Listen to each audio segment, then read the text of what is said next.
ये दुर्भाग्य रहता है कि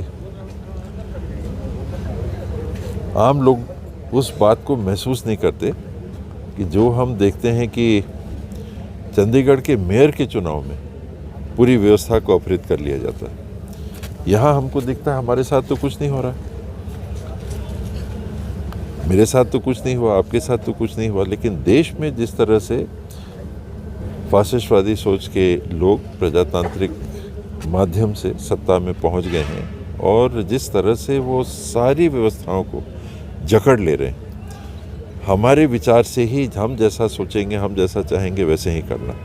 प्रजातंत्र स्थापित ही इसीलिए किया गया था कि एक व्यक्ति की ना चले, एक सामंत की ना चले, एक तानाशाह की ना चले, लोगों की राय चलनी चाहिए। वो व्यवस्था जो संविधान के माध्यम से स्थापित स्वतंत्र प्रजातांत्रिक गणराज्य भारत में हुई थी, वो ध्वस्त होती जा रही है, वो बुरी तरह से प्रभावित हो रही है और इसीलिए आवश्यकता पड़ रही है कि समय रहते हुए लोगों को ये संदेश पहुंचाने का प्रयास किया जाए कि आप समझिए कि हो क्या रहा है देश में।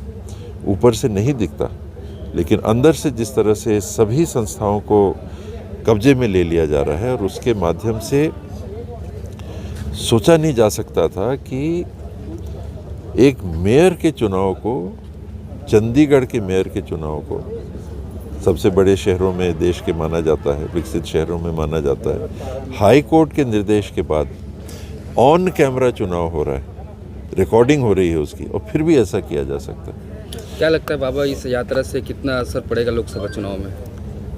लोकसभा चुनाव सीधा उद्देश्य नहीं है, लोगों के बीच में ये संदेश पहुंचाना है और लोकसभा चुनाव के लिए लोगों की मानसिकता जागृत हो, ये उद्देश्य है। जरूर प्रभाव पड़ेगा। क्या लगता है 11 सीट छत्तीसगढ़ में किस तरह से देखते हैं, कांग्रेस कितने मिलेगी? आदेश ज़्यादा।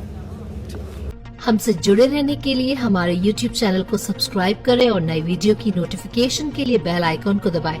अगर आप ये वीडियो Facebook पर देख रहे हैं तो लाइक जरूर करें और ज्यादा से ज्यादा शेयर करें। धन्यवाद।